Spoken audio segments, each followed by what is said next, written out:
Welcome sa Tagalog Horoscope, ang iyong gabay sa pang-araw-araw na buhay. Hatid namin ang pinakadetalyadong horoscope na magsisilbing gabay mo sa pera, trabaho, pag-ibig, kalusugan, at swerte. Naway magtagumpay sa buhay ang lahat ng ating tagapakinig at subscribers sa buong mundo.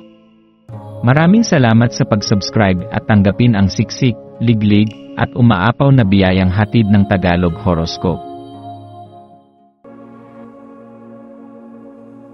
Ito ang iyong pang-araw-araw na horoscope para sa Libra para sa Abril 9, 2025. Ang Abril 9 ay may natatanging enerhiya para sa iyo, Libra.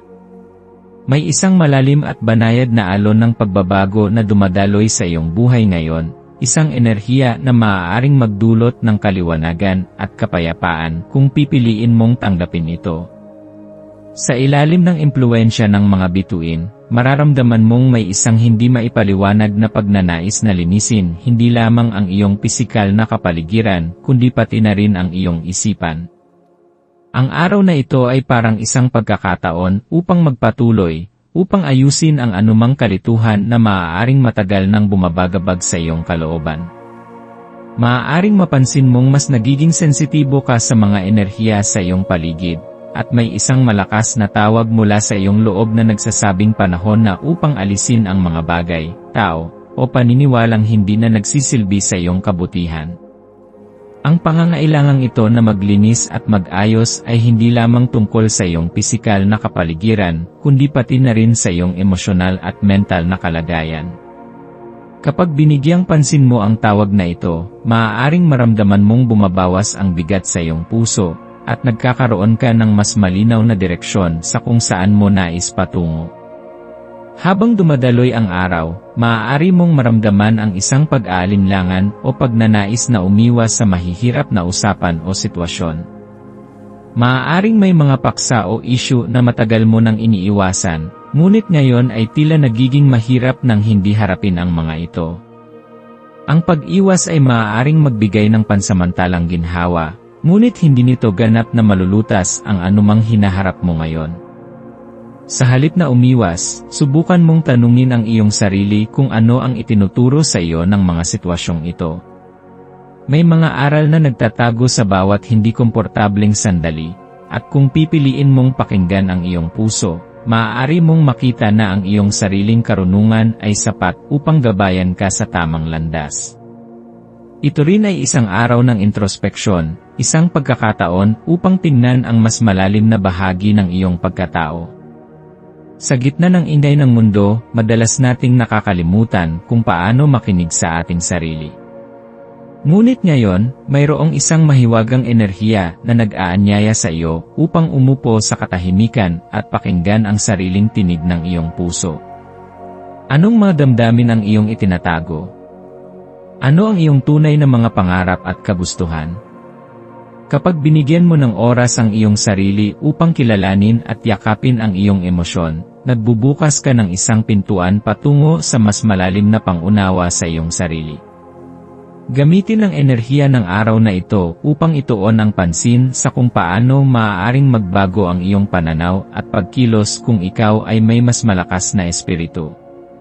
Madalas, ang ating mga iniisip ay siyang humuhubog sa ating katotohanan. Kapag pinili mong tingnan ang buhay sa isang positibong pananaw, lumilikha ka ng isang mas maliwanag na kapaligiran para sa iyong sarili. Ito ay isang pagkakataon upang harapin ang mga gawain o responsibilidad na matagal mo nang inilalagay sa isang tabi. Isipin mo kung gaano kasarap ang pakiramdam kapag natapos mo ang isang bagay na matagal mong iniiwasan. Ang damdamin ng tagumpay at ginhawa ay maaaring magbigay sa iyo ng bagong inspirasyon upang ipagpatuloy ang iyong mga layunin. Ngayong araw, hayaan mong ang iyong mga aksyon ay nakaayon sa iyong mga tunay na hangarin sa buhay. Ipagpatuloy mo ang paglikha ng isang kapaligirang sumasalamin sa iyong pagkatao at layunin. Ang iyong maswerteng kulay para sa araw na ito ay puti. Ang puti ay sumisimbolo ng kaliwanagan, kapayapaan, at bagong simula. Maaari mong gamitin ang kulay na ito sa iyong pananamit o sa iyong paligid upang mapanatili ang isang malinis at positibong enerhiya. Ang iyong maswerteng numero para sa araw na ito ay 5, 11 at 30. Ang mga numerong ito ay maaaring magbigay sa iyo ng inspirasyon upang gumawa ng mahahalagang desisyon o upang ipaalala sa iyo na ang buhay ay puno ng mga oportunidad na naghihintay lamang na iyong yakapin. Ang maswerteng gawain para sa araw na ito ay ang paggawa ng isang bagay na makapagpapalinis ng iyong isipan at emosyon. Maaaring ito ay isang simpleng pag-aayos ng iyong tahanan, pagsusulat sa iyong journal, o pagninilay sa isang tahimik na lugar. Ang mahalaga ay bigyan mo ang iyong sarili ng oras upang linisin hindi lamang ang iyong pisikal na espasyo, kundi pati na rin ang iyong kalooban. Sa pagtatapos ng araw, bigyan mo ang iyong sarili ng pagkakataon upang pagnilayan ang iyong mga ginawa at naramdaman. Napansin mo ba ang mga pagbabagong naganap sa iyong kalooban? Ano ang mga natutunan mo tungkol sa iyong sarili? Minsan, ang pinakamaliliit na sandali ng introspeksyon ay siyang may pinakamalalim na epekto sa ating buhay. Tandaan, ikaw ay nasa isang landas ng patuloy na pag-unlad at pagkatuto.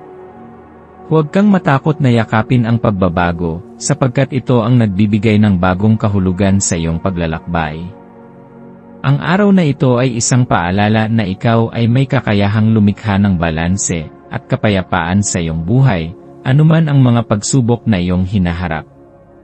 Magtiwala sa iyong sarili, sa iyong kakayahan, at sa lakas na nananahan sa iyong puso. Ang hinaharap ay puno ng hindi mabilang na posibilidad, at nasa iyo ang kapangyarihang likhain ito ayon sa iyong mga pangarap.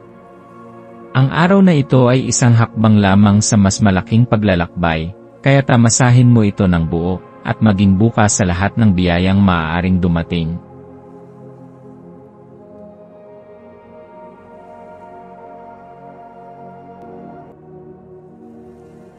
Tayo ay magkaroon ng kaunting sandali upang ipagdasal ang lahat ng mga dalangin ng ating mga subscribers, na sana'y matamo nila ang kanilang mga pinapangarap sa buhay, magandang trabaho, mabuting kalusugan, payapa at masayang pamumuhay, at siksik, liglig at umaapaw na biyaya at kayamanan.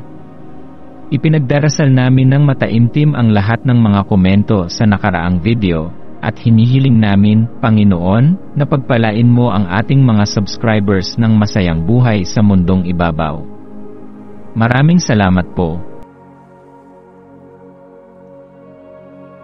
Maaari kayong mag-subscribe sa aming channel na Daily Prayer, kung saan nag-a-upload kami ng pang-araw-araw na Catholic Gospel Readings, Reflections, at Daily Rosary Reading para sa lahat ng misteryo ng araw. Tulungan ninyo kaming buuin ang community na ito at mag-subscribe na. Ang link ay nasa description box. Maraming salamat sa panonood ng iyong horoscope ngayon araw. Naway gabayan ka ng mga bituin sa iyong landas. Huwag kalimutang mag-like, share, at subscribe para sa iba pang cosmic na kaalaman. Hanggang sa muli, manatiling konektado sa universo.